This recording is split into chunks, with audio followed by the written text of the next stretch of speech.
নমস্কার, আপনারা দেখছেন ইজি কুক বুক। আজকে আপনাদের জন্য ক্রিসপি চিলি বেবিকর্ন। প্রথমে বেবিকর্নটাকে ব্লাঞ্চ করে নেবেন এবং সেটাকে ঠান্ডা করে নেবেন। তারপরে একটা বলে অল্প অল্প করে বেবিকর্ন, অল্প কর্নফ্লাওয়ার দিয়ে ডাস্টিং করতে থাকুন আস্তে আস্তে।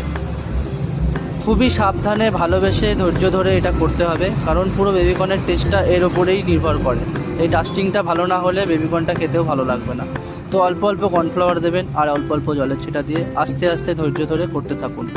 এটা করতে করতে দেখবেন বেবিকর্নের ওপরে একটা মোটামুটি মোটা একটা সাদা আবরণ পড়ে গেছে।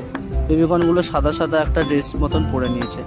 তখনই ভাববেন এরম হয়ে গেছে, তখনই ভাববেন বেবিকর্নটা রেডি ফ্রাই করার জন্য। এটাকে ডবল ফ্রাই করতে হবে। তো প্রথমে আমরা হাফ ডাউন করে নিচ্ছি, অতটা লাল করলাম না। হাফ ডাউন করে নেওয়ার পরে এটাকে আবার একটু ঠান্ডা করা হবে 10-15 মিনিট 20 মিনিট। তারপরে সেটাকে আবার ডবল ফ্রাই করা হবে, মানে ডিপ ফ্রাই যেটা, এইটা হচ্ছে ডিপ ফ্রাই করছি আমরা। তো এরপরে পুরো ডাইরেক্ট সসে টস করে ব্যাপারটা প্লেটে সার্ভ করা হবে। তো এটা ভালো করে এরকম লাল লাল ক্রিস্পি করে ভেজে নেবেন। তারপরে চাইনিজ ওক নিয়ে নেবেন, অল্প তেল, অল্প রসুন কিমা, অল্প আদা কিমা।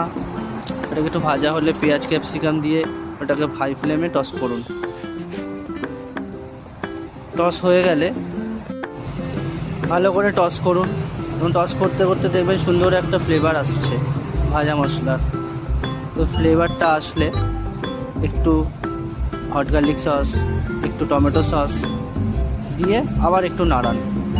তারপরে একটু রেড ওয়াইন দিলাম, দিয়ে এটাকে ভালো করে নাড়াবো। এরপরে একটু শেজওয়ান সস দেবো, একটু সয়া সস দেবো। দেওয়া হয়ে গেলে ওর মধ্যে একটু জল দিয়ে দেবো, যাতে একটু গ্রেভিগুলো বেবিকর্নের সাথে টস হয়। তারপরে ধনেপাতা দিয়ে দিলাম নুন, চিনি, অ্যারোমেটিক পাউডার, গোলমরিচ দিয়ে এটাকে ভালো করে মিক্স করে নেব। মিক্স করে নেওয়ার পরে ভাজা বেবিকর্নগুলো এর মধ্যে দিয়ে দেবো। তারপরে এটাকে ভালো করে টস করতে থাকবো পুরো যতক্ষণ না সসটা বেবিকর্নের ওপর ভালোভাবে মিক্স হয়ে যাচ্ছে, গায়ে লেগে যাচ্ছে, ড্রেস না করে ফেলছে বেবিকর্নটা সসের ওপর। তো ততক্ষণ আমরা টস করব।